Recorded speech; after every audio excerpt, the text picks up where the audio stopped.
আদাতুল ইবাদিয়াস সালিহিন, মহান আল্লাহ জানিয়েছেন আমি জান্নাত তৈরি করেছি আমার নেক বান্দাদের জন্য।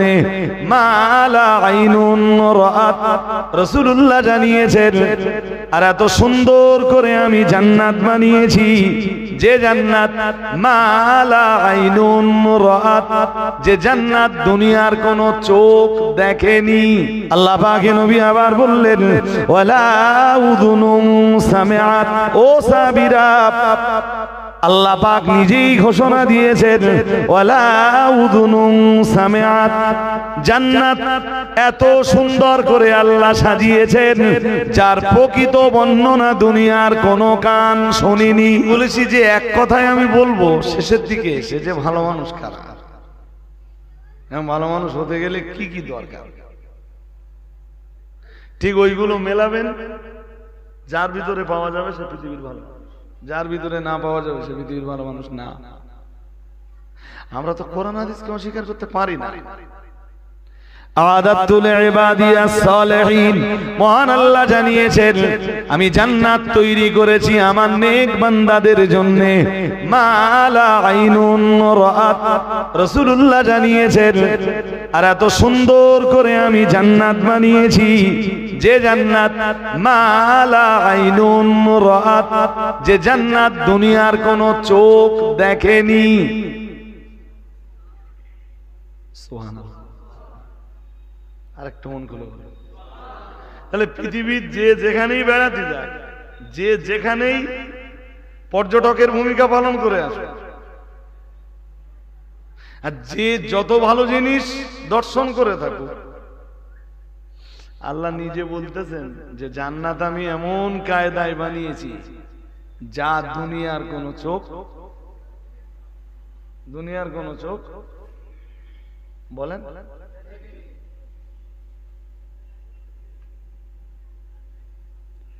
আল্লাহ পাক নবী আবার বললেন ওয়ালা উযুনুন সামিআত, ও সাবিরা আল্লাহ পাক নিজেই ঘোষণা দিয়েছেন ওয়ালা উযুনুন সামিআত, জান্নাত এত সুন্দর করে আল্লাহ সাজিয়েছেন যার প্রকৃত বর্ণনা দুনিয়ার কোন কান শুনিনি।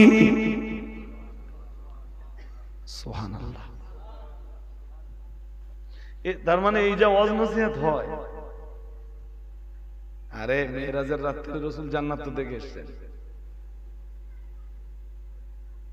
কিন্তু রাসূলুল্লাহ জান্নাত দেখে এসে যেটুকু বয়ান করেছেন এই জান্নাতের বর্ণনা আমি বলছি আপনাকে, বুখারী, মুসলিম, আবু দাউদ, নাসাই, ইবনে মাজাহ, তিরমিজি, এরপরে বাইহাকি, দালাইলুন নবুওয়া, এরপরে মুয়াত্তায়ে মালিক, মুয়াত্তায়ে মুহাম্মদ, মুসান্নাফ ইবনে আবি শায়বা, পৃথিবীর যত হাদিসের কিতাব আছে মোটামুটি কিছু না কিছু জান্নাতের বর্ণনা কোন প্রত্যেক হাদিসের কিতাবে আছে। রাসূলুল্লাহ একদিন নামাজ পড়ছেন, খুব মজার কথা। তা আমরা নামাজে দাঁড়িয়ে দুনিয়ার অনেক কিছু দেখি, চাষবাস, ব্যবসা বাণিজ্য, দোকান পাট সব নামাজে দাঁড়িয়ে ইট ভাটা, জলকর সব দেখতে পাই।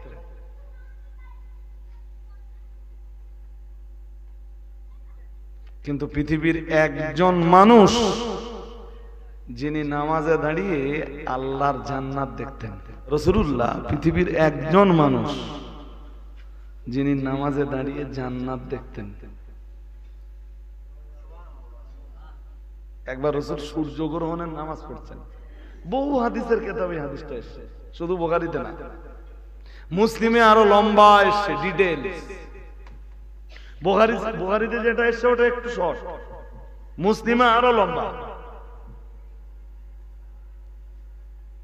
নামাজ রাসূলুল্লাহ এত লম্বা সময় ধরে রাসূল সূর্যগ্রহণের নামাজ পড়লেন, হ্যাঁ, যে সূর্যের গ্রহণ ততক্ষণ ছাড়িয়ে গেল। আমরা সূর্যগ্রহণ হলে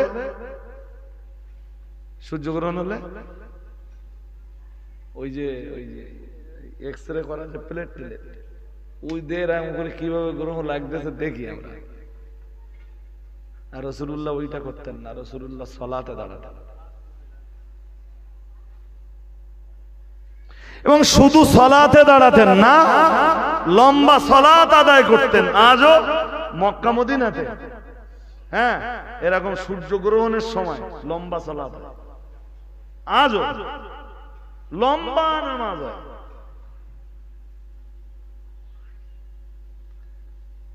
তা আমি এসব কথা কাদের কাছে বলবো ভাই? যারা 5 ওয়াক্ত নামাজ না পড়ে তারিকা কাছে। কেমনে যে মানুষ নামাজ ভোলা হয়, কেমনে? আমার এই হাজার ব্যস্ততার ভিতর দিয়ে আমার সঙ্গে যারা থাকে তাদের জিজ্ঞেস করে দেখবেন কোন ওয়াক্তের নামাজ ডিলেও করি যে এখন না একটু পরে পড়বানি, যখন যে নামাজের ওয়াক্ত হয় সুযোগ পেলেই নামাজ পড়ে নিয়ে। আপনি চাইলে না আপনার হাজার ব্যস্ততার ভিতর দিয়ে দেখবেন কোন ওয়াক্তের নামাজ নষ্ট হচ্ছে না, সালাত নষ্ট হচ্ছে না। ছাড়ুন এসব কথা, এরপরেও তো বলতে হয়। রাসূলুল্লাহ লম্বা নামাজ পড়লেন, লম্বা অনেকক্ষণ দাঁড়িয়ে দাঁড়িয়ে রাসূলুল্লাহ নামাজের কিয়াম করলেন। কিয়াম মানে দাঁড়ানো, লম্বা কিয়াম। ওই তো এত লম্বা কিয়াম করতেন, হাদিসে এসেছে হাত্তাং তাফাখাত কাদামাহু, রাসূলের পা এই দাঁড়িয়ে থাকার ফলে কখনো কখনো ফুলে যেত। বলুন তো কার খুশির জন্য এত লম্বা সময় দাঁড়ানো? রাসূলের পা ফুলে যেত, এত লম্বা সময় রাসূল নামাজে দাঁড়াতেন, বিশেষ করে রাত্রে। আম্মা আয়েশা বলতেন, শোনো রাসূলের নামাজ কত লম্বা ছিল জানো? ফালা তাসাল্লি আন হুসনিহিন্না ওয়া তুলিহিন্না। আম্মা জান আয়েশাকে জিজ্ঞেস করা হয়েছিল রাসূলের রাতের নামাজ কেমন ছিল, রাতে রাসূল কেমনে সালাত আদায় করতেন, কত রাকাত নামাজ আদায় করতেন। আম্মা জান আয়েশা জবাব দিয়ে বলেছিলেন, রাসূলুল্লাহ রাতের বেলায় রমজানে এবং রমজানের বাইরে 11 রাকাতের বেশি কখনোই পড়তেন না। যেটাকে হাদিসের ভাষায় বলে কিয়ামুল লাইল, এটা এশার নামাজ না। আপনারা আপনাদের ভাষায় বলতে পারেন তাহাজ্জুদ এবং বেতের। 11 রাকাতের বেশি পড়তেন না মিন্স 8 রাকাত তাহাজ্জুদ আর 3 রাকাত বেতের। যদিও লামাযাবিরা ওই 8 রাকাতকে বলেছে ওটা তারাবি। তা তাদের প্রশ্ন থাকলে আমাদের জবাব আছে। আম্মা জান আয়েশা ওই হাদিসে বলেছেন যে রাসূল রমজানে এবং রমজানের বাইরে। তা আমরা এটা তো সহজে বুঝি যে তারাবি হয় শুধু কোন মাসে? বলেন বলেন কোন মাসে? তা রমজানের বাইরেও রাসূলুল্লাহ 11 রাকাত পড়তেন না, তাহলে নিশ্চয়ই ওটা তারাবি, ওটা তাহাজ্জুদ। কোরআনের ওই নির্দেশের ফলোয়ার রাসূলুল্লাহ। কোন নির্দেশ? ইয়া আইয়ুহাল মুযাম্মিল কুমিল লাইলা ইল্লা কলিলা নিসফাহু আও ইনকুস মিনহু কলিলা আও জিদ আলাইহি ওয়ারাত্তিলিল কুরআনা তারতিলা ইন্না সানুলকি আলাইকা কওলান সাকিলা। অথবা প্রিয় নবী আমার সূরা বনী ইসরাঈলের ওই আয়াতের নির্দেশের ফলোয়ার, যে আয়াতে মহান আল্লাহ জানিয়েছেন ওমিনাল লাইলি ফাতাহাজ্জাদ বিহি নাফিলাতাল লাক আসা আইয়াবআসাকা রাব্বুকা মাকামাম মাহমুদা। মহান আল্লাহ জানিয়েছেন নবী রাত যখন গভীর হয়ে যায়, সবাই যখন ঘুমিয়ে যায়, রাতের কিছু অংশ যখন পেরিয়ে যায়, ফাতাহাজ্জাত বিহি নাফিলাতাল লাক, এই ফরদাল লাক। ও নবী, সবাই যখন বিছানায়, সকলের পিঠ যখন বিছানায়, মাথা যখন বালিশে, আপনি আর ঘুমিয়ে থাকেন না, ঘুম ছেড়ে আপনি উঠে পড়ুন। ও আমার নবী, ফাতাহাজ্জাত বিহি, আপনি তাহাজ্জুদি দাঁড়িয়ে যান, আপনি তাহাজ্জুদির নামাজ পড়ুন। নাফিলাতাল লাক, নবী এটা আপনার জন্য অতিরিক্ত, এটা আপনার জন্য ফরজ, এটা আপনার জন্য অপরিহার্য। তাফসীর কারকরা লিখেছেন, মিন দুনিল মুমিনিন, ঈমানওয়ালা যারা, আপনি ব্যতীত দুনিয়ার ঈমানওয়ালা যারা, এই সালাতুত তাহাজ্জুদ তাদের জন্য অপরিহার্যতা নাই, চাইলে তারা আদায় করতে পারে, চাইলে তারা পড়তে পারে, তবে তাদের জন্য এটা ফরজ নয়, ওয়াজিব নয়, অপরিহার্য নয়। ও আমার নবী, নাফিলাতাল লাক, এটা আপনার জন্য অপরিহার্য, আপনাকে পড়তেই হবে। আসা ইয়াবাসাকা রাব্বুকা মাকামাম মাহমুদা। নবী যেন বললেন, আল্লাহ সবাই যখন ঘুমিয়ে থাকবে, আল্লাহ সবাই যখন তার দেহকে আরামের ভিতরে রাখবে, আমি আরামের বিছানাটা আপনার নির্দেশ অনুযায়ী বর্জন করব। ও রব্বুল আলামিন, আল্লাহ আমি আরামের বিছানা বর্জন করে আপনার নির্দেশের বাস্তবায়ন ঘটাবো। ও রব্বুল আলামিন, আপনার নির্দেশ আপনার নবীর জন্য শিরোধার্য, কিন্তু বিনিময়ে আপনি কি দিবেন আপনার নবীকে? মহান আল্লাহ বললেন, আসা ইয়াবাসাকা রাব্বুকা মাকামাম মাহমুদা। ও নবী, সবাই যখন ঘুমিয়ে থাকবে, সবাই যখন আরামের বিছানায় থাকবে, আর আপনি নামাজের মুসাল্লায় দাঁড়িয়ে দাঁড়িয়ে আপনার রবের সাথে গভীর প্রেমের সম্পর্ক তৈরি করবেন, বিনিময়ে আপনার রব আপনাকে মাকামে মাহমুদ নসিব করে দিবে।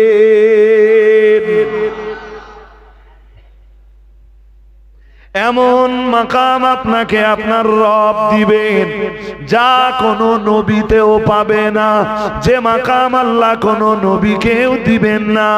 ও নবী, ও আমার নবী, আপনি শুধু তাহাজ্জুদটা আদায় করুন, এমন মাকাম আমি দিব, তামাম সৃষ্টির কাউকেই আমি ওই মাকামটা দিব না, তামাম দুনিয়ার নবী আম্বিয়াদের কাউকেই আমি আল্লাহ ওই মাকামটা দিব না।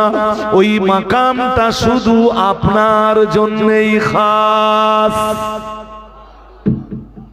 আর একটু মন খুলে বলেন। এই জন্য নবী বলেছেন, যত নামাজ আছে ফরজ নামাজের পরে সবচাইতে উত্তম নামাজ ফরজ নামাজের পর শ্রেষ্ঠ নামাজ, রাসূল বলেছেন সালাতুল লাইল। সুবহানাল্লাহ। আর একটু মন খুলে বলেন।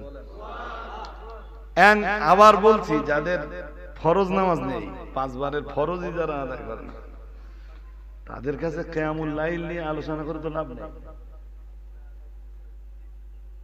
লাভ হবে, কিন্তু যারা নামাজ পড়েন, হ্যাঁ, এই রাতের ইবাদতে একটু মশগুল হন।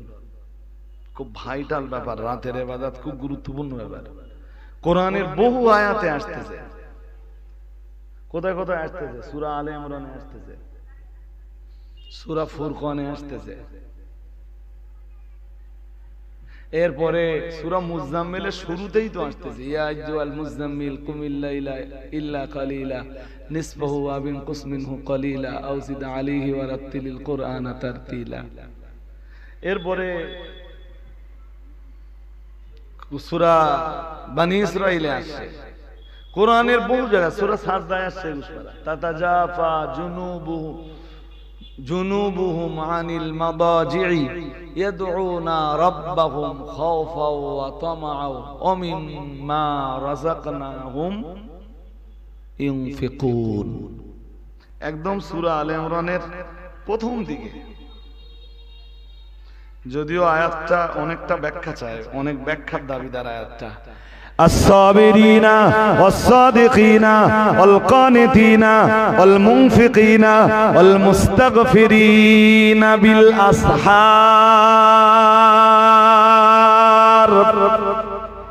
সুবহানাল্লাহ বলুন। আর একটু মন খুলে বলেন। ঠিক এই আয়াতটা আমার আল্লাহ সূরা আলে ইমরানের 17 নম্বর আয়াতের জায়গাতে দিয়েছেন। এই আয়াতটা জায়গা পেয়েছে সূরা আলে ইমরানের 17 নম্বর আয়াতে, এটা জায়গা পেয়েছে। ও মুসলমান ভাই বাবাজিরা, মনে রাখুন, এই আয়াতের আগে আমার আল্লাহ আগের আয়াতগুলি জান্নাতের আলোচনা করেছেন। জান্নাতের আলোচনা যেই না শেষ হয়েছে, আমরা যেন বললাম, আল্লাহ আপনি এতক্ষণ ধরে আপনার জান্নাতের আলোচনা করলেন, আল্লাহ এবারে আপনি কি আমাদের বলবেন ওই জান্নাতে যাবার জন্য যোগ্যতা লাগবে কয়টা, গুণ জোগাড় করা লাগবে কয়টা? মহান আল্লাহ সূরা আলে ইমরানের 17 নম্বর আয়াতটা দিয়ে বললেন, শোনো বান্দা বান্দি, যদি আমার দয়ার জান্নাতের ভিতরে যেতে হয়, আমার দয়ার জান্নাতের ভিতরে যদি জায়গা নিতে হয়, আমি আল্লাহ পাক রব্বুল আলামিন বলছি, দুনিয়ায় তোমাদের গুণ জোগাড় করা লাগবে 5টা। কয়টা? জোরে বলেন। 5টা। কয়টা দেন? এই 5টা আছে কি বলে বলি? কিছু বলেন না বলে বলি। মনে আছে শুরু করেছিলাম, বলেছিলাম যে জান্নাত আমাদের আসল বাড়ি, জান্নাত আমাদের মিরাসি সম্পদ।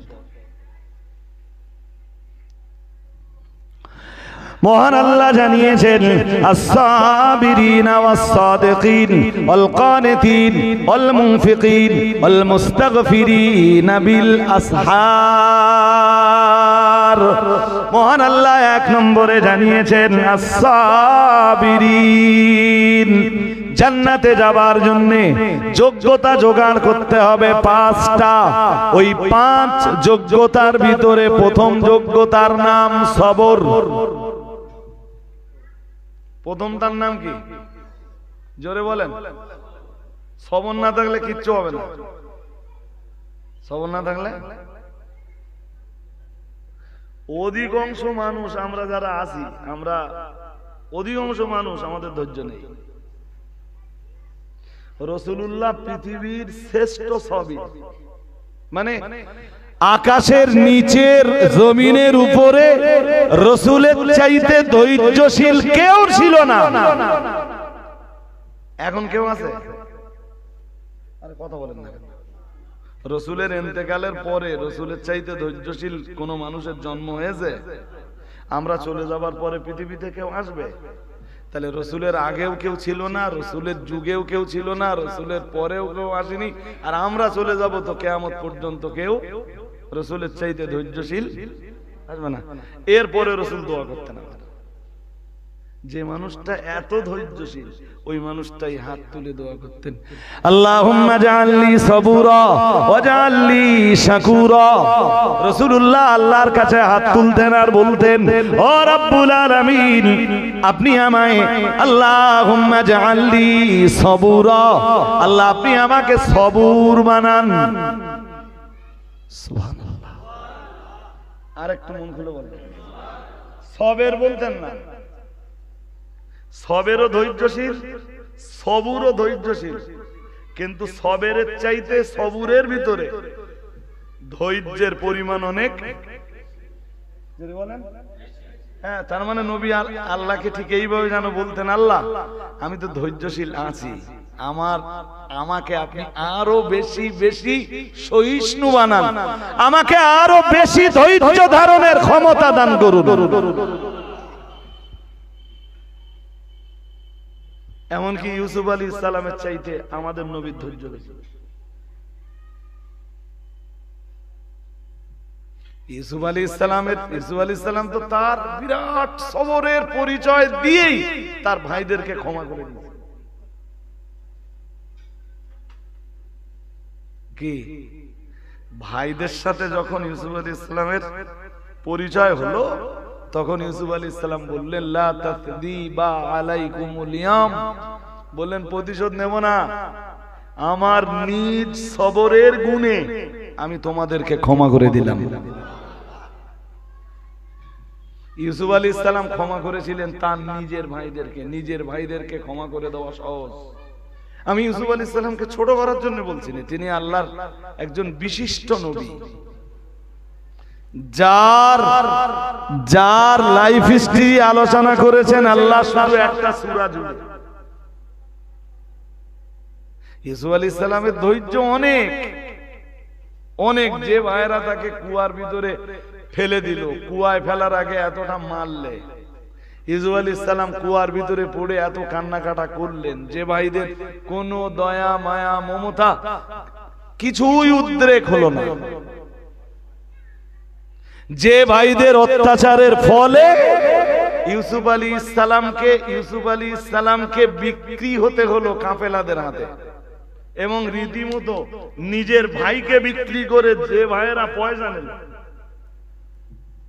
ইউসুফ আলাইহিস সালামকে যখন বিক্রি করছিল, ইউসুফ আলাইহিস সালামের ভাইরাই পয়সা নিয়ে বিক্রি করেছিল। যিনি বিক্রি হচ্ছেন আজকের, তিনিও আল্লাহর একজন নবী এবং নবীর বেটা, আর যারা বিক্রি করছেন তারাও নবীর ছেলে।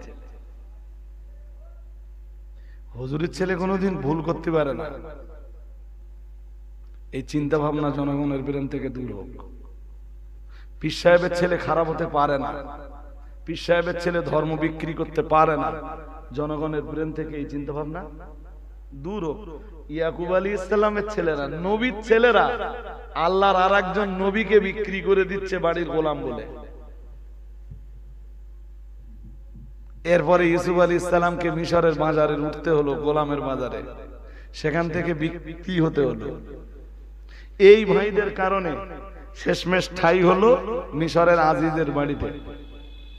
উনি যখন জোয়ান বয়সে পৌঁছালেন, জোলাইখার অত্যাচারে ইউসুফ আলাইহিস সালামকে জেল খাটতে হলো বছরের পর বছর। তাফসীরকারকদের কেউ কেউ বলেছেন ইউসুফ আলাইহিস সালাম জেলখানার ভিতরে ছিলেন 7 বছর, কেউ কেউ বলেছেন 7 বছর না 14 বছর। বলেছিলেন প্রথম অবস্থায় ইউসুফ আলাইহিস সালাম 7 বছর ছিলেন, পরে আরো 7 বছর তাকে কোনো একটা কারণে জেলখানায় থাকতে হয়েছিল। আমি সেই কারণটা আজকে বলে আপনাদের কাছে ব্যাখ্যা করতে চাইছি না। হাজিরিনে মজলিস, এরপরে ইউসুফ আলাইহিস সালাম জেলখানা থেকে যখন বার হলেন, জেলখানা থেকে বেরিয়েই তিনি মিশরের রাষ্ট্রপ্রধান, মিশরের রাষ্ট্রপ্রধানের প্রধান সলা পরামর্শক হলেন, এবং অর্থমন্ত্রিত্বের যে দায়িত্ব সেটাও নবী ইউসুফ আলাইহিস সালামের উপরে ন্যস্ত হলো। এরপরে যখন দেশ জুড়ে, শুধু দেশ জুড়ে না, মিশর সহ প্রতিবেশী দেশগুলোতে দুর্ভিক্ষ শুরু হলো, কেনানে যখন আর খাবার নেই, ইয়াকুব আলাইহিস সালামের পরামর্শে ভাইয়েরা তখন এলো মিশরে গম নিতে। এরপরে ইউসুফ আলাইহিস সালামের সঙ্গে যখন তার ভাইদের পরিচয় হলো, নবী ইউসুফ আলাইহিস সালাম পরিচয় হতেই একটু চোখের পানি ফেললেন, ভাইদের সবাইকে ক্ষমা করে দিলেন। শুধু ক্ষমা করে দিলেন তাই না, বললেন আমি অনেক আগেই তোমাদের ক্ষমা করে দিয়েছি। ক্ষমা আজকে করছি না, ক্ষমা করে দিয়েছি অলরেডি। আর বলেছিলেন আমি আজকে চাইলে তো খুব প্রতিশোধ নিতে পারি, কারণ আজকে রাষ্ট্র ক্ষমতার অধিকারী আমি। ইউসুফ আলাইহিস সালাম রাষ্ট্রীয় ক্ষমতা পেয়ে তিনি খুব অত্যাচার করতে পারতেন, বাট কোন অত্যাচার করেননি, তিনি আদালত কায়েম করেছিলেন। ইনসাফ কায়েম করেছিলেন। গোটা মিশরে তিনি ঐক্য তৈরি করেছিলেন, ঐক্য ইত্তেহাদ কায়েম করেছিলেন, সংহতি তৈরি করেছিলেন। ধনী আর গরিবের মাঝখানে যে ব্যবধান, এই ব্যবধান আর দূরত্ব তিনি কমিয়ে দিয়েছিলেন। ধনী গরিবের কোন ব্যবধান ইউসুফ আলাইহিস সালামের পিরিয়ডে মিশরে ছিল না। হাজরিনে মজলিস, ইউসুফ আলাইহিস সালাম তার ভাইদেরকে ক্ষমা করে দিয়েছিলেন। এটা তার সবরের পরিচয়, বিরাট ধৈর্যের পরিচয়। কিন্তু মক্কাবাসীরা যারা রসুলের প্রতি অত্যাচার করেছিল, রসুলের সাহাবীদেরকে রক্তাক্ত করেছিল, রসুলের সাহাবীদেরকে শহীদ করেছিল, মক্কাতেই তো রসুলের অনেকজন সাথীকে শহীদ হতে হয়।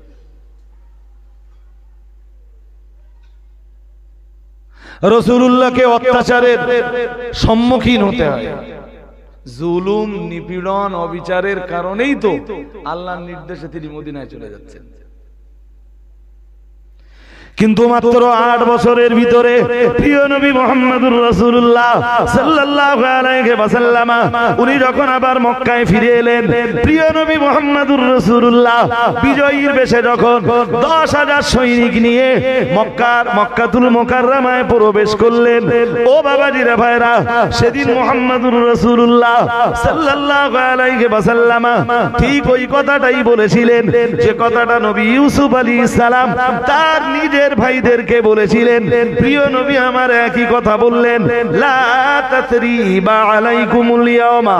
প্রিয় নবী মুহাম্মদুর রাসূলুল্লাহ সাল্লাল্লাহু আলাইহি ওয়াসাল্লাম আল্লাহ পাকের নবী বললেন, তোমরা আমার প্রতি অত্যাচার করেছিলে, তোমরা আমার প্রতি একদিন জুলুম করেছিলে, তোমরা আমার প্রতি একদিন অবিচার করেছিলে, তোমরা একদিন আমাদের রক্ত নিয়ে খেলা করেছিলে।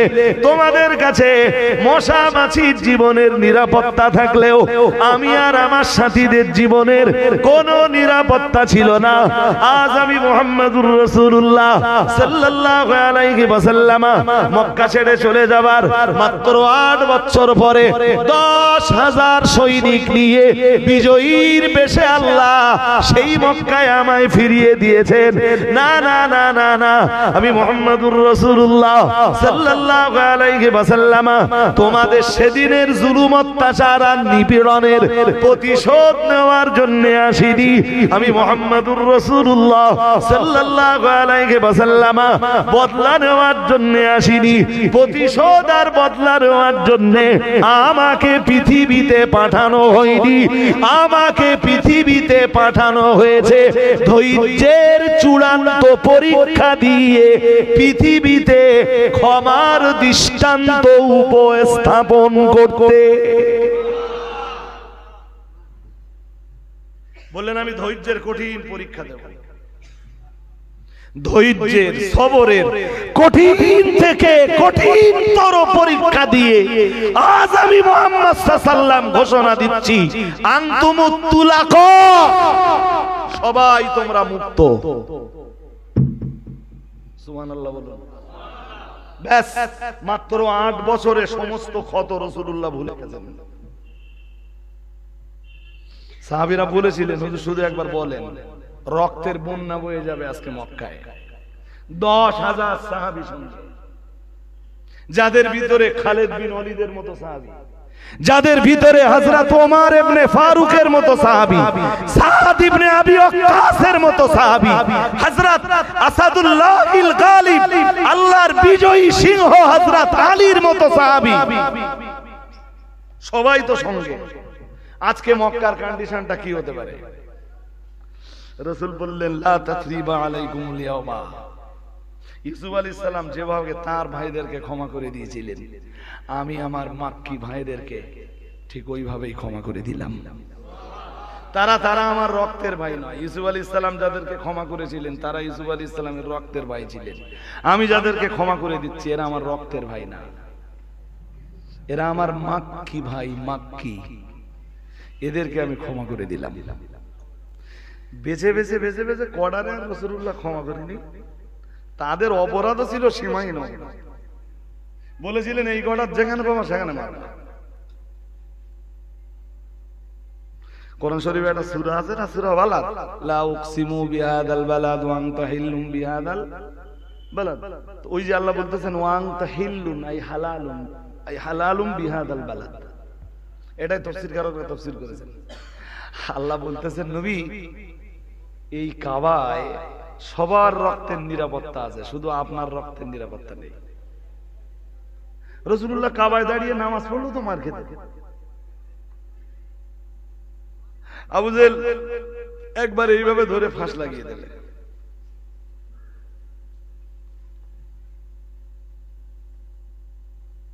কাবায় যেখানে একটা পিঁপড়ে মারা যায় না,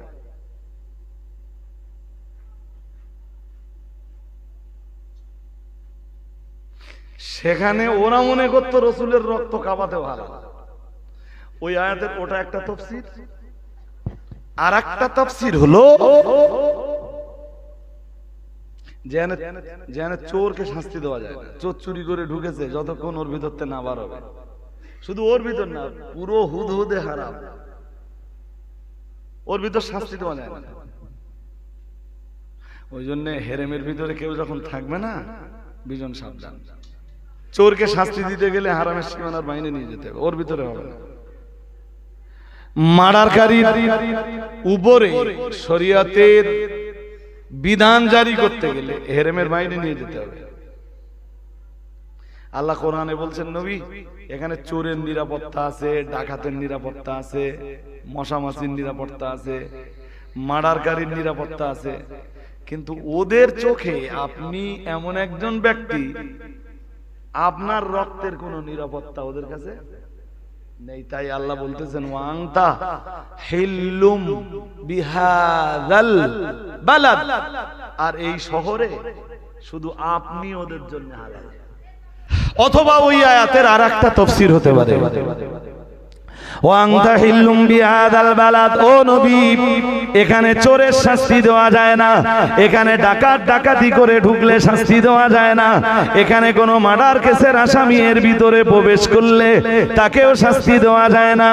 ও নবী এর ভিতরে ইচ্ছাকৃত একটা লতা গুল্ম ছেড়া যায় না। এরপরও আমি বলছি নবী ওয়াংতা হিল্লুম বিহাদাল বালাদ, খুব তাড়াতাড়ি এমন একটা দিন আসবে যেদিন এই কাবা চত্বরে আপনার জন্য ওদের রক্তকে আমি হালাল করে দেব। শুধু আপনার জন্য ওদের রক্ত হালাল হবে। তাই আল্লাহ বলতেছেন ওয়াংতা হিল্লুম বিহাদাল বালাদ, এই শহরে শুধু সেদিন আপনার জন্য ওইটা হালাল থাকবে, ওদের শাস্তি দেওয়া সেদিন আপনার জন্য হালাল থাকবে। রাসূল সবাইকে ক্ষমা করে দিলেন, কিন্তু গুনে গুনে কিছু লোককে ক্ষমা করেননি। যেমন রাসূল ঘোষণা দিয়েছিলেন, বলেছিলেন আজকে আবু জাহেলের বেটা ইকরামার ক্ষমা নেই। শুনছেন নাকি? শুনছেন সবাই? কার বেটা? আবু জাহেলের বেটা ইকরামার। পরে যদিও রাসূলুল্লাহ ইকরামাকে ক্ষমা করে দিয়েছিলেন, বাকিটা তো ইতিহাস। রাসূল বলেছিলেন আজকে আব্দুল্লাহ ইবনে খাত্তালের ক্ষমা নেই, ওকে যেখানে পাবা সেখানে মারবা। এমনকি রাসূল বলেছিলেন ও যদি কাবার গিলাফ ধরে ঝুলে থাকে ওই অবস্থাতে ওরে মারবা। আল্লাহ আমায় অনুমতি দিয়েছেন। ওয়াংতা হিল্লুম বিহাদাল বালাদ, আল্লাহ বলে দিয়েছেন এখানে রক্তপাত সবার জন্য হারাম হলেও একজনের জন্য হালাল, তিনি মুহাম্মদুর রাসূলুল্লাহ সাল্লাল্লাহু আলাইহি ওয়াসাল্লাম। এই যে কটা লোকের ব্যাপারে ঘোষণা দিচ্ছি, এদের রক্তের কোনো নিরাপত্তা নেই, বাকি সবাইকে আমি ক্ষমা করে দিলাম। দিয়ে রাসূলুল্লাহ পৃথিবীতে সবর, সহিষ্ণুতা, ধৈর্যের এক উজ্জ্বল দৃষ্টান্ত যেমন কায়েম করলেন, তেমনি রাসূল আকরাম সাল্লাল্লাহু আলাইহি ওয়াসাল্লাম ক্ষমার এক বিরল নজির তৈরি করলেন, বিরল এক দৃষ্টান্ত কায়েম করলেন। বলেন এটা একদিকে আমার ধৈর্যের ফসল, আর একদিকে আমাকে যে আল্লাহ পৃথিবীতে প্রতিশোধ নেওয়ার জন্য পাঠাননি, আমারে পাঠিয়েছেন ক্ষমা করে দেওয়ার জন্য। আজ তার বিরল এক দৃষ্টান্ত উপস্থাপিত হবে, প্রতিষ্ঠিত হবে। সুবহানাল্লাহ। তাই তো বড় আশ্চর্যের ব্যাপার, আমি ভুলে যাইনি কোথায় ওয়াজ করছিল। বড় আশ্চর্যের ব্যাপার, যে রাসূলের ভিতরে এত ধৈর্য, তিনি আবার বলতেছেন আল্লাহুম্মা জাআলনি সাবুরা, ও রব্বুল আলামিন আপনি আমায় সবুর বানিয়ে দিন আল্লাহ, আপনি আমাকে ধৈর্যশীল বানিয়েছেন আল্লাহ। আমি আপনার কাছে আপনার বান্দা মুহাম্মদ, আপনার নবী মুহাম্মদ সাল্লাল্লাহু আলাইহি ওয়াসাল্লাম, এরপরও আপনার কাছে কামনা করি আল্লাহ আপনার নবীকে আপনি আরো বেশি বেশি বেশি ধৈর্যশীল বানিয়ে দেন। আর একটু মন খুলে বলেন।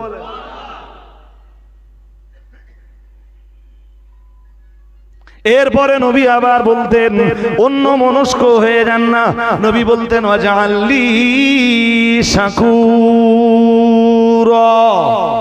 আল্লাহ আপনি আমাকে শাকুর বানান। প্রথমে বলতেন আল্লাহ সবুর বানান, এরপরে আবার বলতেন আল্লাহ আপনি আমাকে শাকুর বানান। শাকুর, শাকুর এসছে শাকির থেকে, শকর থেকে, শুকুর কৃতজ্ঞতা প্রকাশ। আল্লাহ আমি আপনার বান্দা, আপনার নবী মুহাম্মদুর রাসূলুল্লাহ সাল্লাল্লাহু আলাইহি ওয়াসাল্লাম, আল্লাহ আমার ক্ষমতায় যতটা কুলায় আপনার কৃতজ্ঞতা পেশ করি আল্লাহ, আপনার কৃতজ্ঞতার প্রকাশ ঘটাই আল্লাহ। ও রব্বুল আলামিন আল্লাহ, কিন্তু আপনি যতটা প্রশংসার হকদার আমি ততটা প্রশংসা করতে পারি না, যতটা প্রশংসা করলে আপনি খুশি হন আল্লাহ, হয়তো আমি ততটা কৃতজ্ঞতা করে উঠতে পারি না আল্লাহ। ও রব্বুল আলামিন আমি মুহাম্মদুর রাসূলুল্লাহ সাল্লাল্লাহু আলাইহি ওয়াসাল্লাম আপনার কৃতজ্ঞতা প্রকাশ করে থাকি আল্লাহ। আপনার দরবারে আবেদন, আপনি আপনার নবীকে আরো বেশি বেশি কৃতজ্ঞতার প্রকাশকারী বানিয়ে দেন। আর একটু মন খুলে বলেন, এটা রাসূলের দোয়া। এই যে আমাদের তো দোয়া করার সময় নেই, নামাজ পড়ি মসজিদ থেকে দৌড়। কি ধৈর্য রাসূলের, যখন হাত তুলতেন লম্বা দোয়া চাইতেন আল্লাহর কাছে। আর এক একটা দোয়া নিয়ে যদি এক একদিন আলোচনা করা হয় তো 2-4 ঘন্টা করে আলোচনা হয়ে যাবে রাসূলের এক একটা দোয়া নিয়ে। আল্লাহ পাকের নবী আবার দোয়া চাইতেন, ও রব্বুল আলামিন আল্লাহ ওয়াজআলনি ফি আইনি সগীরা, ও রব্বুল আলামিন আল্লাহ আর আপনি আমার চোখে আমাকে আরো ছোট বানিয়ে দেন, আমি নিজেকে সব সময় যেন ছোট দেখি। সুবহানাল্লাহ, বুঝতে পারেন আল্লাহ আমি আমার চোখে নিজেকে যেন কখনো বড় না দেখি। আমি সবসময় যেন মনে করি আমি নিজের চোখে নিজে কি চলে বলে না, ছোট ছোট ছোট, সবসময় নিজের চোখে নিজেকে যেন ছোট দেখি। এর পরের দোয়াটা আরো ভাইটাল, বলতেন আল্লাহ ওফি আয়ুনিন নাসে কাবীরা ওয়াজআলনি ফি আইনি সগীরা ওফি আয়ুনিন নাসে কাবীরা।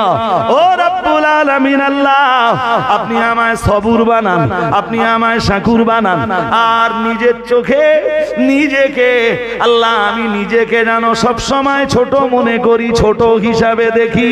ও রব্বুল আলামিন আর আমি নিজেকে যখন নিজের চোখে ছোট দেখব, ওফি আয়ুনিন নাসে কাবীরা, ও রব্বুল আলামিন আল্লাহ তখন আপনি तमाम দুনিয়ার মানুষের চোখে আমাকে বড় বানিয়ে দিন। আর একটু মন খুলে বলেন, বলতেন আমি নিজের চোখে নিজেরে দেখবো ছোট, আর ওই সময়ে আপনি দুনিয়ার মানুষের চোখে আমারে কি করেন?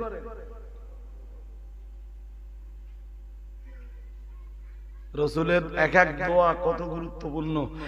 আমি এত আলোচনা আপনাকে করতাম না, এতটা আলোচনার ইচ্ছা উদ্দেশ্য লক্ষ্য কোনোটাই আমার ছিল না। আমি বলতেছিলাম আপনাদের মনে রয়েছে মহান আল্লাহ জানিয়েছেন, আল্লাহ পাক রব্বুল আলামিন জানিয়েছেন জান্নাতে যাওয়ার জন্য 5টা কাজ লাগবে। কয়টা? জোরে বলেন। এই আয়াত থেকে বলছি 5টা কাজ। কোন আয়াত? সূরা আলে ইমরানের 17 নম্বর আয়াত। ভুলে গেলে তো হবে না।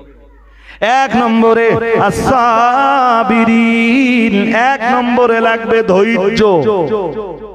কি লাগবে? জোরে বলেন। ধৈর্য তিন প্রকার। ধৈর্যের প্রথম প্রকার হলো আসসাবরু আলা তাআত, যার বাংলা মানে হলো আমার আল্লাহর আনুগত্য করার ব্যাপারে ধৈর্য।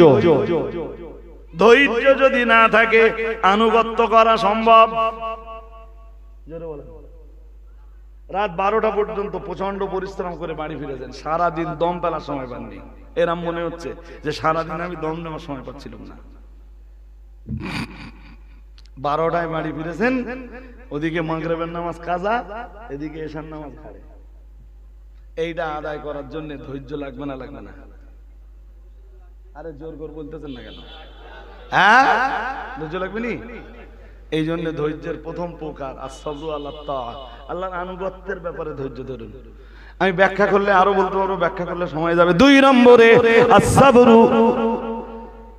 আসসাবরু আনিল মাসিয়াত, যার বাংলা মানে হলো পাপ থেকে বেঁচে থাকার ব্যাপারে ধৈর্য।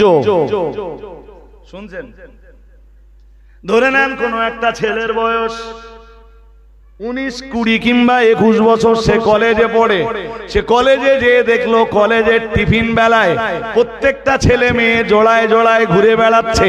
ওই অবস্থায় সে যদি মনে করে এই রূপ নোংরামি থেকে আমি নিজেকে দূরে রাখবো, তার জীবনে লাগবে, জোরে বলেন, লাগবে নি? কি থেকে বাঁচার জন্য ধৈর্য? সবাই বলেননি, মানে বুঝতে পারেননি। বলুন, কি থেকে বাঁচবার জন্য ধৈর্য? পাপ থেকে। সমাজের চতুর্দিকে দেখতেছেন যে হারামে ছেয়ে গেছে, ওই সময় হারাম থেকে বাঁচবার জন্য কি লাগবে? আল্লাহ আমার সাথ দেওয়া বাড়ি দরকার নেই, যা টালির চাল আছে এই ভালো।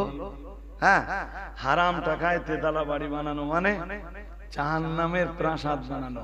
আল্লাহ আমি ওইটা বানাবো না, আমি সবর করে এই টালির চালি তলাতেই জিন্দেগি কাটিয়ে দেব। এর জন্য কি লাগবে? এই তো ভালোই বুঝতে পারতেছেন। এই জন্য আল্লাহ ধৈর্যটা 1 নম্বরে দিয়েছেন। 5টা কাজের 1 নম্বরে কি দিয়েছেন? কেন দিয়েছেন? ধৈর্য ছাড়া বলেন বলেন। আরে যত যত কাজই করতে যাবেন সব কাজে ধৈর্য লাগবে। সে কোনো ফরমান বাস্তবায়ন বা নিষেধ থেকে দূরে থাকা, ধৈর্য লাগবে। 3 নম্বরের ধৈর্য সবরু আইন্দাল মুসিবা, বিপদের সময় ধৈর্য। কেউ আপনার খুব মেরেছে, ভীষণ মার মেরেছে, বিচার দেওয়ার মতো ধরিয়ে নেন আপনি। মারধর খাবার পরে এমন লোকের কাছে মার খেয়েছেন, আপনি বুঝতেই পারতেছেন বিচার পাবো না, তারপরও ছুটোছুটি করেছেন। গ্রামের মেম্বারের কাছে গেছেন, অঞ্চলের প্রধানের কাছে গেছেন, এরপর পুলিশের কাছে গেছেন, এরপর আদালতে গেছেন। সব জায়গায় গিয়ে কোন জায়গায় বিচার বলতেছেন যদি ধৈর্যই তোমাকে ধরতে হয় প্রথম ধাক্কায়, প্রথম তুমি আর কারোর কাছে যেও না, বিচার কার উপর ছেড়ে দাও।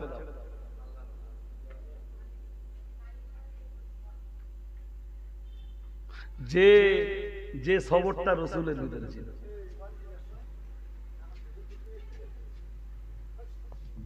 হাজিরিন, চলুন আপনাকে আর এক ধাপ এগিয়ে নিয়ে যাই। আমি বলেছি আপনাকে জান্নাতে যাওয়ার জন্য 5টা গুণ জোগাড় করা দরকার। 1 নম্বরে আস-সাবিরিন, জান্নাতে তারাই যাবে দুনিয়ায় যারা ধৈর্যশীল। ধৈর্যের কম বেশি ব্যাখ্যা দিলাম। 2 নম্বরে মহান আল্লাহ জানিয়েছেন আস-সাদিকিন। 2 নম্বরে লাগবে সততা, তুমি সত্যবাদী হও। কোন জায়গাতে, কোন অবস্থাতে, কোন কন্ডিশনে কারোর সাথে তুমি মিথ্যা বলতে পারবে না।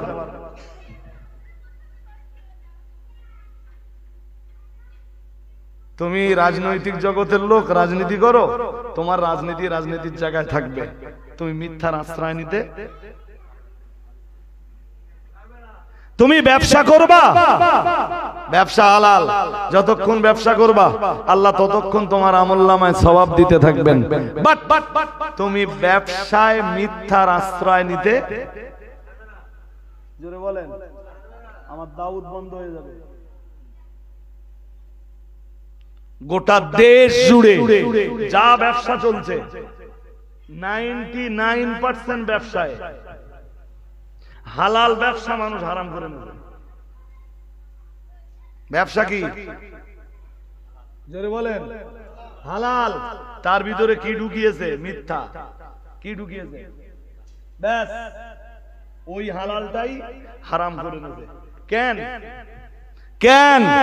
হালাল ভাবে করলে সারাদিনে 1000 টাকা আয় হবে, আর ওই একই কাজ একটু পানি ঢোকালি, একটু মিথ্যা কথা বললি, ওই একই কাজ একই সময়, হ্যাঁ একই টাকা, ওই একই টাকার ব্যবসা করে 50,000 টাকাও কোনো দিন কামানো যাবে। হালাল ভাবে ব্যবসা করে 1050 টাকা, এই 1000 টাকা ইনকাম করলে এই দুনিয়ার চাহিদা সবগুলো পূরণ হবে না। বাট একটু মিথ্যার আশ্রয় নিলে এখানকার পানি ওখানে, ওখানকার পানি ওখানে ঠেলে দিলি কি হবে? 50,000 টাকাও কামাই করা যাবে, তাতে দুনিয়াটা, জোরে বলেন, দুনিয়াটা মানে 5 টাকা খুলতে দিয়ে 5 কোটি টাকা খরচ করে ফেলা। আমার কথা বুঝতে পারেননি? বলছি 5 টাকা খুঁজতে যে কত বলেছি? ওই দুনিয়ার সামান্য সুখ শান্তি করতে যে পরকাল পুরো, ওই সততা না থাকলে আল্লাহ জান্নাত দিবে না। তো শুনছেন? শুনছেন? হ্যাঁ, এখানে 5টা কাজ দিয়েছেন আল্লাহ। হাজিরিনে মজলিস মনে রাখুন, আল্লাহ পাকের কোরআন 3 নম্বরে জানিয়েছে, আর আমি ব্যাখ্যা করছি না। মহান আল্লাহ কোরআনুল কারীমে 3 নম্বরে জানিয়েছেন আল কানিতিন। মহান আল্লাহ জানিয়েছেন 3 নম্বরে কুনুত। কুনুতের বাংলা মানে হলো আনুগত্যতা। কি মানে? আনুগত্যতা প্রকাশ করা লাগবে আল্লাহর, আনুগত্যতা প্রকাশ করা লাগবে রাসূলের। 4 নম্বরে আমার আল্লাহ জানিয়েছেন আল মুনফিকিন। 4 নম্বরে লাগবে দান, বদান্যতা, দানশীলতা। ধনী গরিব যেই হোক, যে গরিব আছে ও গরিবানা মতে দান করবে, যে ধনী আছে তার উপার্জন অনুযায়ী সেও দান করবে। ধনাঢ্য ব্যক্তির কৃপণতা আল্লাহর কাছে এই ধনাঢ্য ব্যক্তির খুব নিন্দনীয় রূপ।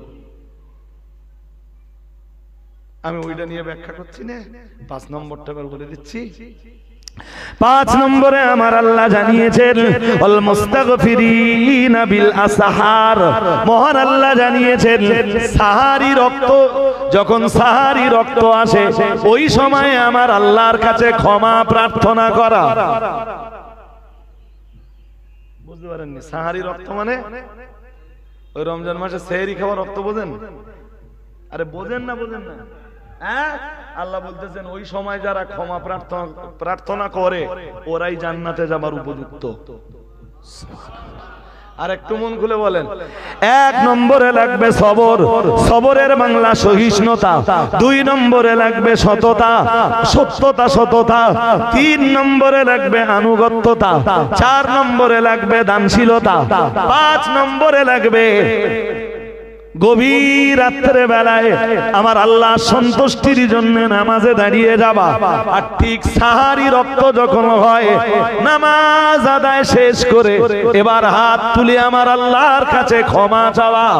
ও রব্বুল আলামিন আল্লাহ, সবাই যখন ঘুমিয়ে আল্লাহ, আমি আপনার বান্দা তখন নামাজে দাঁড়িয়ে আল্লাহ আপনি আমায় ক্ষমা করুন, আল্লাহ আপনি আমায় মাফ করুন, আমার জিন্দেগির গুনাহগুলোকে ক্ষমা করে দিয়ে আমাকে আপনি আপনার দয়ার জান্নাতের হকদার বানিয়ে দিন।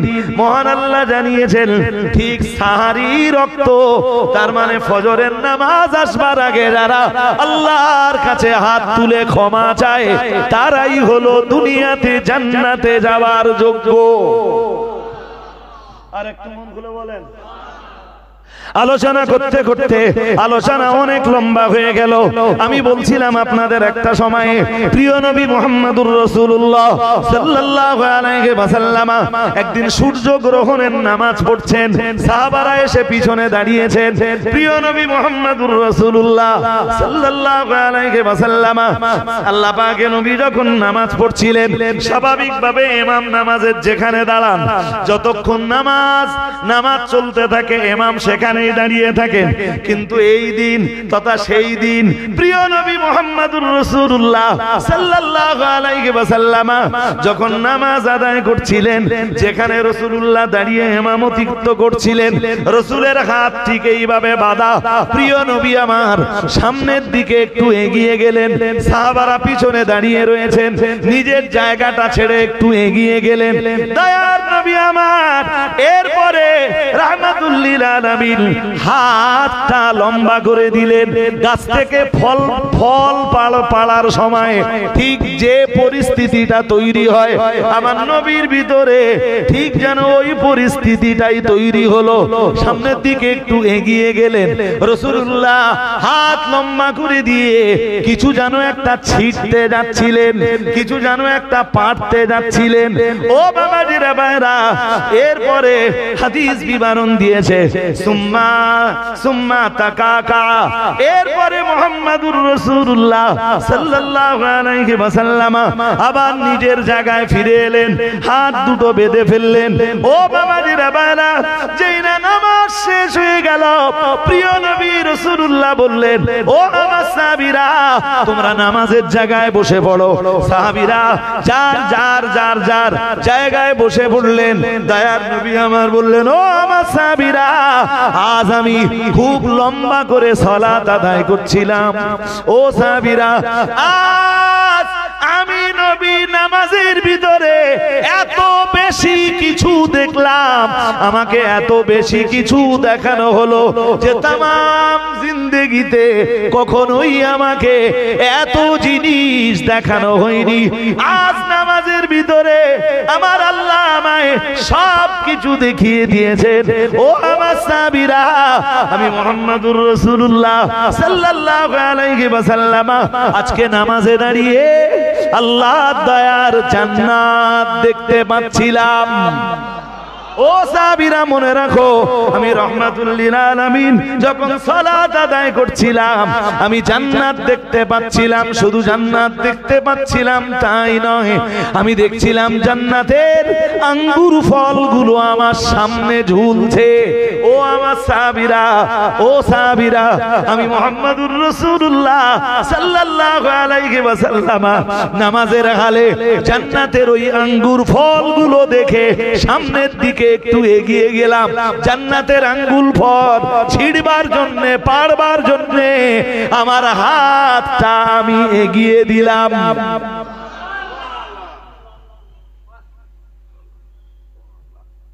নবীজি বললেন, আমি জান্নাত দেখছিলাম, শুধু না জান্নাতের সাথে জান্নাতের আঙ্গুরও দেখছিলাম। মনে হচ্ছিল পাড়ি, খানিকটা এগিয়ে গেলাম, হাত উঁচু করে দিলাম, পাড়তেও গেলাম। সাহাবীরা বললেন, সুম্মা তাকাকা ইয়া রাসূলুল্লাহ, হুজুর তারপর আপনি নামাজের জায়গায় ফিরে এলেন? বললেন, জি, তারপর আবার নামাজের জায়গাতে ফিরে এলাম। বললেন, কি হলো? রাসূলুল্লাহ বললেন, আমি যখন হাত বাড়ালাম জান্নাতের আঙ্গুরগুলো গায়েব হয়ে গেল। ও সাহাবীরা, জান্নাতের আঙ্গুরের একটা থোকা যদি আজ আমি ছিঁড়ে নিতে পারতাম, আর কিয়ামত পর্যন্ত আমার উম্মত যদি ওই আঙ্গুরের থোকা থেকে খেতে থাকতো, কিয়ামত পর্যন্ত আমার উম্মতেরা জান্নাতের ওই একটা আঙ্গুরের থোকা শেষ করতে পারত না। আর একটু মন খুলে বলেন। ভুলে গেছেন আপনারা সব, আমি ভুলে যাইনি। জি, কোথায় ওয়াজ করছিলাম বলেন দিন? যে জান্নাত এমন মালা আইনুন রাত, যা কোনো চোখ দেখিনি, ওয়ালা উযুনুন সামিআত, যা কোনো কান, ওয়ালা খাতারা আলা কলবি বাশার, যা কোনো মানুষের অন্তর কোনোদিন অনুধাবন কল্পনাও করিনি। হাজিরিনে মজলিস মনে রাখুন, আজ আমার লম্বা করার মতো আর কন্ডিশন নাই, অনেকটা সময় অতিবাহিত হয়েছে। চলুন এবারে কামব্যাক করব। কোরআনুল কারীমের শুরুতেই সূরা নাজমের আয়াত পড়েছিলাম 27 পারা, ইনদা সিদরাতিল মুনতাহা ইনদাহা জান্নাতুল মাওয়া। এই আয়াত পড়ে শুরুতে বলেছিলাম জান্নাত, জান্নাত আমাদের মিরাসি সম্পদ। আমাদের আদি পিতা আদি মাতা তারাও জান্নাতের ভিতরে ছিলেন, আমরাও তাদের সাথে জান্নাতের ভিতরে ছিলাম।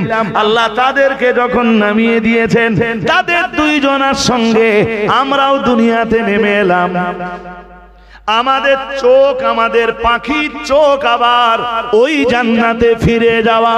আদম আলাইহিস সালাম আল্লাহকে দুনিয়াতে আসবার পরে বলেছিলেন, হাওয়া বিবি বলেছিলেন, আল্লাহ ওই জান্নাতে ফিরিয়ে দেন। আল্লাহ মহান আল্লাহ বলেছিলেন, ফামান তাবিআ হুদায়া ফালা খাউফুন আলাইহিম ওয়ালা হুম ইয়াহজানুন। এটা আপনি সূরা বাকারার ভিতরে পাবেন। ও আদম আর হাওয়া, জান্নাত থেকে নিচে নামিয়ে দিয়েছি, এখন যদি জান্নাতে তোমাদের ফিরে যেতে হয়, আমি আল্লাহ তোমাদের জন্য কিছু বিধান দিব, বিধান কিছু ফরমান জারি করব। ওই ফরমানগুলো পালন করা লাগবে, আর কিছু নিষেধাজ্ঞা আরোপ করব। ওই নিষেধগুলো থেকে দূরে থাকতে হবে। আমি আল্লাহ পাক রব্বুল আলামিন বলছি, ফামান তাবিআ হুদায়া ফালা খাউফুন আলাইহিম ওয়ালা হুম ইয়াহজানুন।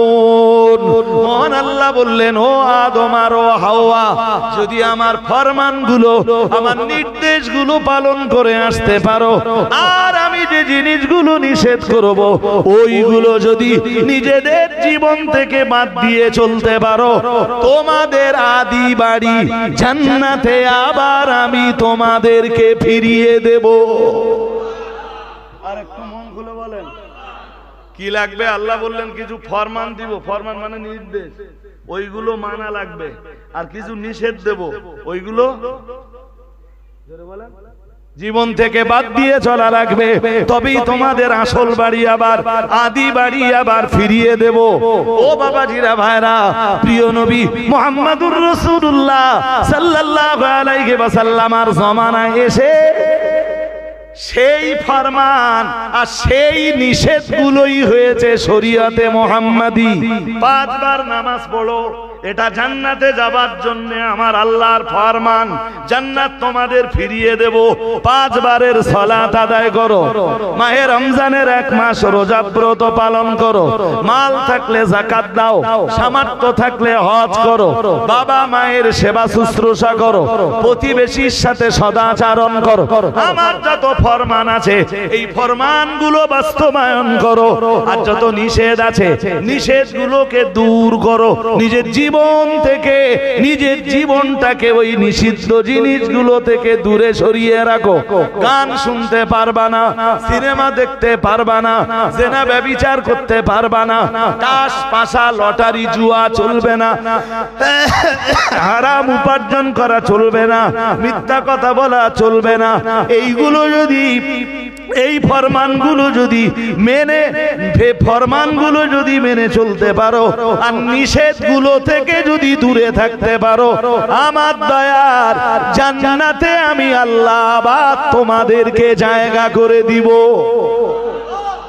আর একটু মন খুলে বলেন, জান্নাত কোথায় বলেছিলাম বলেন তো? কোথা থেকে কোথায় এসেছিলাম? উপর থেকে, জোরে বলেন, উপর থেকে নিচে। তার মানে জান্নাত উপরে, আমরা আছি কোথায়? কোথায় জান্নাত তার বিবরণে আমার আল্লাহ জানিয়েছেন সূরা নাজমে 27 পারায়। মহান আল্লাহ জানিয়েছেন ইনদা সিদরাতিল মুনতাহা। মহান আল্লাহ জানিয়েছেন জান্নাত সিদরাতুল মুনতাহার কাছে। সুবহানাল্লাহ। আরো আওয়াজ দিয়ে পড়েন, জান্নাত কোথায় বলেন? সিদরাতুল মুনতাহাই তো আপনারা জানেন না, 7 আকাশের উপর। কোথায়? 7 বিজ্ঞান পৌঁছতে পেরেছে না 7 আকাশে। প্রথম আকাশে তাই যেতে পারে, সূর্যের কাছে তাই বিজ্ঞান পৌঁছতে পারেনি। বিজ্ঞানের ধরা ছোঁয়ার অনেক কথা বলেন। তাই যদি না হতো বিজ্ঞানের মাথা আল্লাহর সাজদায় নিচু হয়ে যেত। সিদরাতুল মুনতাহার পর থেকে জান্নাত। তো বিজ্ঞান কেমনে জান্নাত, বিজ্ঞানের রেডারে কেমনে জান্নাত ধরা পড়তে পারে? ও বাবাজিরা ভাইরা, হাদিস শরীফ বিবরণ দিয়েছে। চলুন তার আগে কোরআনের ওই আয়াতটা শেষ করে নেই। মহান আল্লাহ জানিয়েছেন ইনদাহা জান্নাতুল মাওয়া। মহান আল্লাহ জানিয়েছেন সিদরাতুল মুনতাহার কাছেই রয়েছে জান্নাতুল মাওয়া। সুবহানাল্লাহ। ওই আটটা জান্নাতের নাম যখন দেখবেন তখন বুঝতে পারবেন যে জান্নাতুল মাওয়া একটা জান্নাত। ওই সিদরাতুল মুনতাহার পর থেকে জান্নাতুল মাওয়া স্টার্ট। যত উপরে যাবেন সব জান্নাত। সুবহানাল্লাহ। আর একটু মন খুলে বলেন, রাসূলুল্লাহ এসব জান্নাত সব পেরিয়ে চলে গেছেন মেরাজের রাত্রে আল্লাহর আরশে আজিমে। হাজেরিন, একদম শেষ লগ্নে, একদম শেষ লগ্নে তিরমিজির এক হাদিস এসেছে যে জান্নাতের 100 স্তর আছে। 100 কত কত? নবী আমার জানিয়েছেন এক স্তর থেকে নিয়ে আর এক স্তর পর্যন্ত দূরত্ব হলো কামা বাইনাস সামাই ওয়াল আরদে, জমিন থেকে আকাশ পর্যন্ত দূরত্বের সমান। সুবহানাল্লাহ। এইরকম 100 স্তর আছে। প্রত্যেক স্তরের দূরত্ব, প্রত্যেক ফ্লোরের দূরত্ব এই জমিন থেকে আকাশ পর্যন্ত যতটা, এক একটা ফ্লোরের দূরত্ব ততটা। সুবহানাল্লাহ বললেন না তো? আর একটু মন খুলে বলেন। এরপরে আমার আল্লাহ জানিয়েছেন আলাল ফেরদাউস। রাসূলুল্লাহ জানিয়েছেন এইভাবে 99টা স্তর পেরিয়ে যাওয়ার পরে যে স্তরটা পড়ে ওই স্তরটার নাম হলো জান্নাতুল ফেরদাউস। আর একটু মন খুলে বলেন। এই জন্য আমার রাসূল জানিয়েছেন, ও সাহাবীরা, যখন জান্নাত তোমরা চাইবা আল্লাহর কাছে জান্নাতুল ফেরদাউসের কামনা করো। চলুন আমি আলোচনা শেষ লগ্নে, এই জান্নাতুল ফেরদাউসের উপরেই হলো আল্লাহর আরশ। আর একটু মন খুলে বলেন, জান্নাত উপরে শুধু না, অনেক উপরে। আরে কথা বলেন না কেন?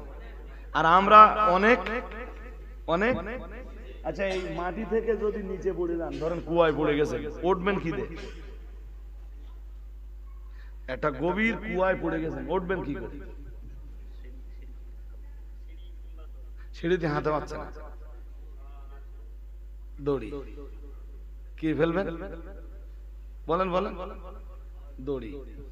তা এই উপর দিয়ে কেউ না কেউ টানবে, আর যে দড়িটা ফেলবে ওই দড়ি আপনার কি করতে হবে? বলেন। ধরে রাখতে হবে খুব মজবুত করে, না হালকা করে? হ্যাঁ, আল্লাহ বলতেছেন, বান্দা তুই কি জান্নাতে ফিরে আসতে চাস?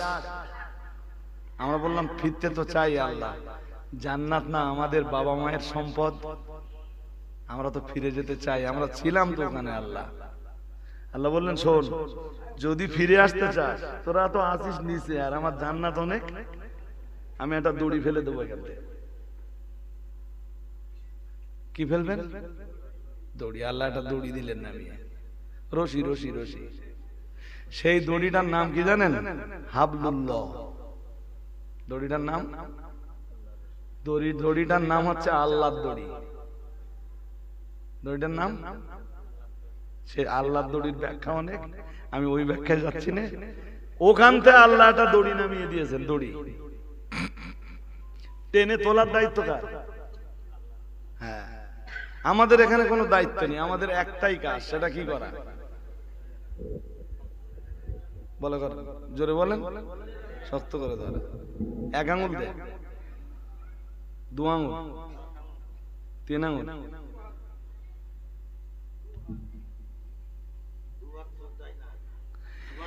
এই দড়িটা যদি আপনি এক হাত দিয়েও ধরেন, এক আঙ্গুল দিয়ে ধরলে মজবুত হবে না, স্লিপ খেয়ে পড়ে যাবার।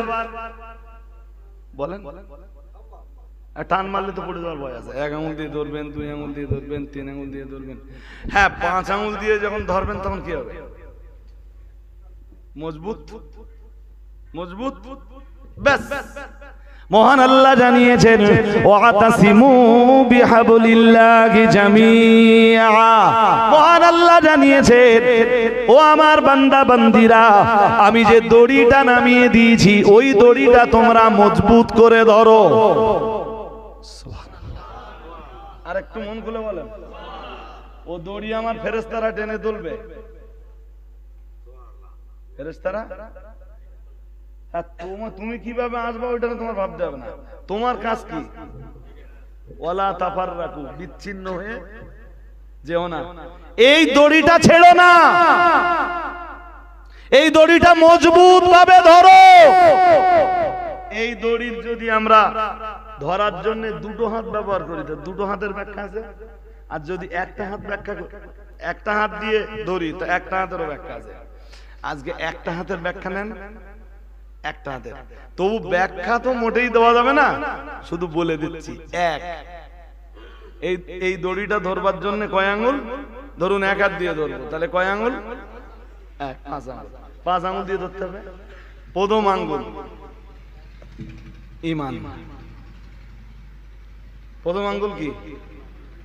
জোরে বলেন, ঈমান। দ্বিতীয় আঙ্গুল ইবাদত। দ্বিতীয় আঙ্গুল ইবাদতের ভিতরে সব আসবে, নামাজ আসবে, রোজা আসবে, হজ আসবে, যাকাত আসবে, ইবাদতের ভিতরে সব আসবে। 3 নম্বর আঙ্গুল, একে বলেছি, দুইয়ে বলেছি ইবাদত, 3 ব্যাখ্যা দিতে গেলে রাত শেষ হয়ে যাবে। 3 মুআমালা। 3 কি? মুআমালা। ভালো করে শিখে নেন আরবিটা। আমি বাংলাটা বলে দেবো, মনে থাকবে না। মুআমালা, মুআমালা, এইসব শব্দ আপনারা কমই শোনেন, এই জন্য সহজে আপনাদের মাথায় যাবে না। আলেমদের কাছে এসব শব্দ খুবই পরিচিত। মুআমালা 4, আমি আগে বলে নেই, তারপর এই যেগুলো মোটে বুঝতে পারতেছেন না ওইগুলো একটু একটু বলে দেবো। 4 মুআশারা। 3 কি মনে আছে? বেশ, আর 4 মুআশারা। 5 আখলাক। 5, বেশ, এক হাতের 5টা আঙ্গুল কমপ্লিট। ওই 5টা আঙ্গুল দিয়ে দড়িটা এবার মজবুত করে ধরেন, ওই 5-এর ভিতরে সব এসে যাবে। 1 নম্বরে ঈমান, 2 নম্বরে ইবাদত। ঈমান ইবাদতের ব্যাখ্যা মোটেই দিব না, শুধু 3 নম্বরে বলবো। ঈমান ইবাদতের কিছু মানুষ আমাদের দেশে পাওয়া যায়, কিন্তু মুআমালা ওয়ালা মানুষের খুব অভাব। ভালো মুআমালা আছে, এই রকম মানুষের খুবই অভাব।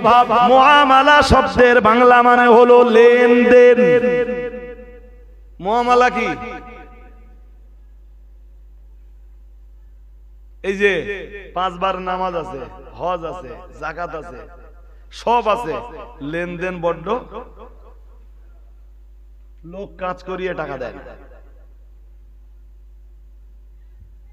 আঙুল একটা কেটে গেছে, আঙুল কিছু বলে, আঙুল একটা কি হয়েছে? হ্যাঁ, তো ওই 2 আঙুল দিয়ে দড়ি যদি ধরা হয়, দড়ি মজবুত হবে?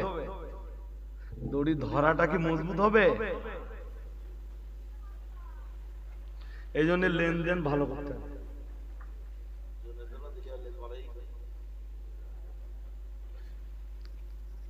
শুনছেন নাকি?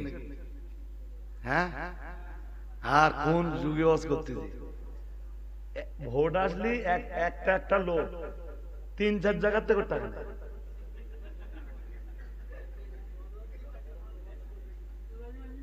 ভুল বলছি নাকি?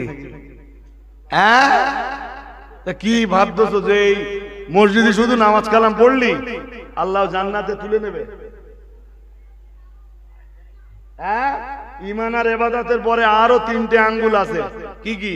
মুআমালা, মুআশারা আর আখলাক। মুআমালার খবর নেই, মুআশারার খবর নেই, আখলাকের খবর নেই।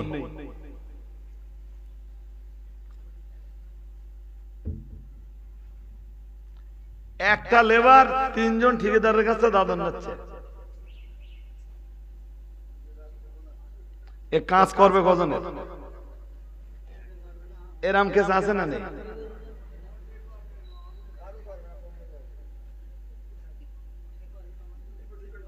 কোন সমাজে বাস করতেছি? আর কিছু হুজুর তো আছে এসে সব জান্নাতে ঢুকিয়ে দিয়ে চলে যাচ্ছে। তোমরা আখিরি নবীর উম্মত আছো, সবাই জান্নাতে যাবে একদিন। হ্যাঁ, আমার মতো হুজুর তারা নেবে না, তার টাকা আছে, তারা টাকা দে, টাকার জোরে জান্নাতে যাবে। আমার মতো হুজুর তারা বলুন, খুব বেশি পয়সাওয়ালারা আমার মতো হুজুর নেয় না তো। খুব যাদের পয়সা আছে তারা আমার মতো হুজুরির। আমার তো দাউদ করলি কাজ করে, কাজ করো জান্নাতে যাও।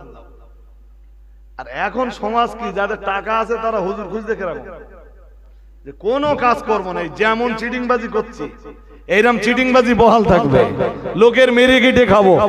এরপরে যে হুজুর জান্নাত দিতে পারবে সেই হুজুর 50,000 টাকা নিল হুজুরের নেশা।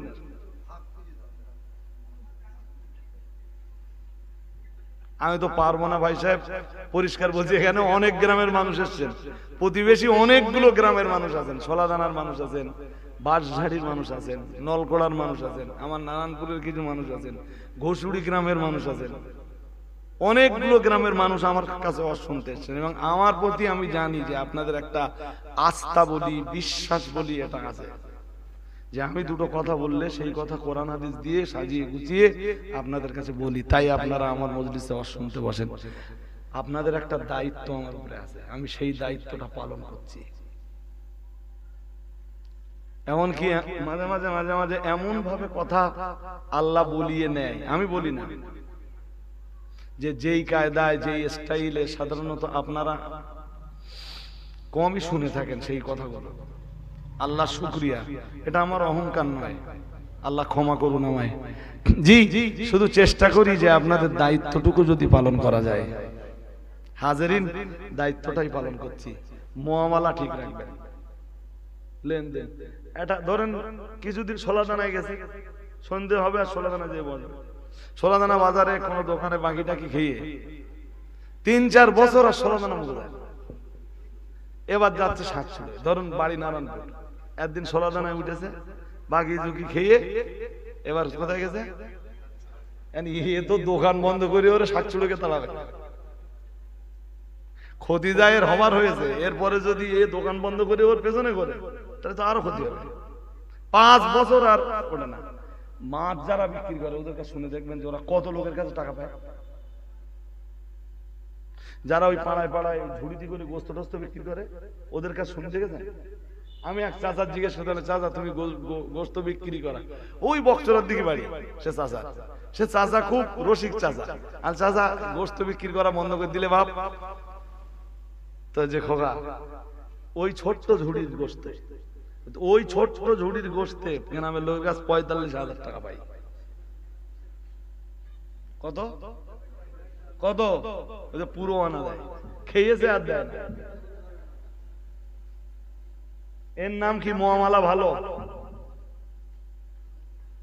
আরে জোর করে বলবেন তো। বাকিটা তো সুদূর প্রসারী ব্যাখ্যা, এর পক্ষে কোরআনের আয়াত আছে, এর পক্ষে রাসূলের অগণিত হাদিস আছে। আমি তো কোরআন হাদিসের কোনো তথ্যই বলিনি, শুধু বাস্তবতাটা তুলে ধরেছি। এরপরে লাগবে, এরপরে যেটা লাগবে 4 নম্বরে মুআশারা। মুআশারা মানে কি জানেন? সবার সাথে ভালো ব্যবহার, সবার সাথে, সবার সাথে। হ্যাঁ, 3-4 বার হজ করেছে, গ্রামের লোক নাম শুনলি থুতু দেয়। রাগ করতেছেন নাকি আমার কথায়? হ্যাঁ, ওর হজের কোনো দাম আছে নাকি? সারা গ্রামের মানুষ সবাই খারাপ। এই জন্য কি ভালো করতে হবে? সবার সাথে রাখতে হবে আপনার ভালো ব্যবহার। ওর নাম মুআশারা। ওর নাম, হ্যাঁ, মায়ের প্রতি কি ব্যবহার করবেন, বাবার প্রতি কি ব্যবহার করবেন, এ তো সব কোরআন হাদিসের এবার বয়ান আসবে। স্ত্রীর প্রতি কেমন ব্যবহার করবেন, নিজের ভাইয়ের প্রতি কেমন ব্যবহার করবেন, বোনের প্রতি কেমন আচরণ করবেন, প্রতিবেশীর প্রতি কেমন আচরণ করবেন, নিকট আত্মীয়ের প্রতি কেমন আচরণ করবেন, বন্ধু বান্ধবের প্রতি কেমন আচরণ করবেন, বয়স্কদের উপরে কেমন ব্যবহার করবেন, ছোটদের উপরে কেমন ব্যবহার করবেন, বন্ধুদের সাথে কেমন ব্যবহার করবেন, সব তো ইসলাম বলে দিয়েছে। তো নামাজ পড়ে কি হবে যদি মুআশারা ভালো না হয়?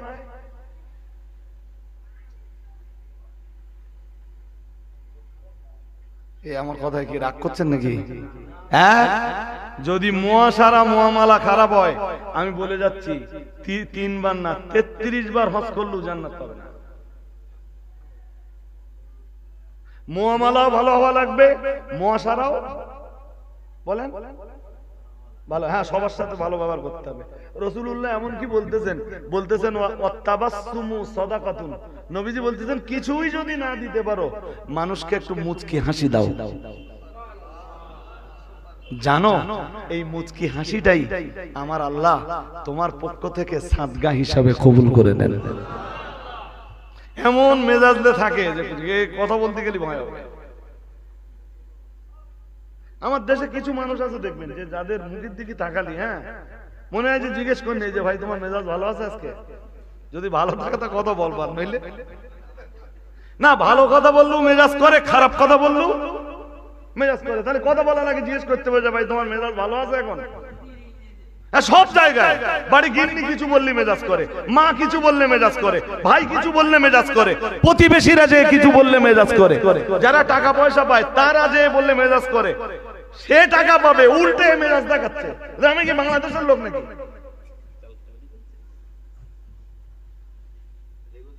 কেন এগুলো কোথা থেকে আসে? ইসলাম এইগুলো শেখায়। আল্লাহর রাসূলও মাঝে মাঝে ঋণ করতেন। ঋণ করার পরে রাসূলুল্লাহ নির্ধারিত দিন, কখনো দিন আসার আগে দিয়ে দিতেন, আর যদি না পারতেন নির্ধারিত দিন যেটা থাকতো, রাসূলের কাছে পয়সা নেই, রাসূল আর এক জায়গা থেকে নিয়ে আগের পয়সাটা শোধ করে দিয়েছেন। সুবহানাল্লাহ বললেন না তো? আর একটু মন খুলে বলেন। আপনি ঠিক এইরকম ব্যবহার করবেন, দেখবেন ওই লোকটার কাছে আবার গেছেন, ওই লোকটা আবার আপনার পয়সা দেবে। দুদিন পরে আবার যাবেন যে ভাই আমার আবার 5000 টাকা লাগতো, দিবেন? 15 দিন পরে আমি আবার দিয়ে দেবো। আমার কথা বুঝতে পারেন? পেরেছেন? যেই দিন টাকা দেওয়ার দিন ছিল 10,000 টাকা লোকটা পেত, আপনি অন্য জায়গাতে ধার করে ওর টাকা শোধ করেছেন। আবার এক সপ্তাহ পরে ওর যে বলেন যে ভাই আমার 5000 টাকা লাগবে, দিতে হবে আপনার, আমি আবার যা সময় নিচ্ছি আপনার দিয়ে দেবো। দেখবেন ওই লোকটাই আবার আপনার টাকা দেবে। কিন্তু কোন জায়গায় যদি ধার কর্জা করতে বেড়েছে, হ্যাঁ হয় তার দেখলি পালাবে, আর না তার দেখলি উল্টো মেজাজ করে। আর মারা কাটা তো এভেলেবেল। পার্টনারের ব্যবসা, পার্টনারের লস দেখিয়ে দিলে, শুধু লস না, সে পার্টনার আসলে যা দিল সেটাও ফিরে পাচ্ছে না, উল্টো বাড়িতে নিয়ে ওরে দিতে হবে। বিচার করে তাই হয়েছে। এরকম ঘটনা আমার দেশে এভেলেবেল। আজকের মজলিসে যারা বসেছেন, আমি বলছি যদি আল্লাহর জান্নাত থেকে আল্লাহ যে রশিটা দুনিয়ায় ফেলে দিয়েছেন, ওই রশিটা ধরে যদি জান্নাতে যেতে হয়, তাহলে ঈমান, ইবাদত, মুআমালা, মুআশারা, 5 নম্বরে আখলাক। 5 নম্বরে আখলাক মানে চরিত্র। আখলাক মানে হ্যাঁ চরিত্রের বলেছিল, মনে আছে যে চরিত্রের সবচাইতে বড় গুণ সত্য কথা বলা। চরিত্রের বলেন, চরিত্রের সবচেয়ে বড় গুণ কি কথা বলা? সত্য কথা বলা।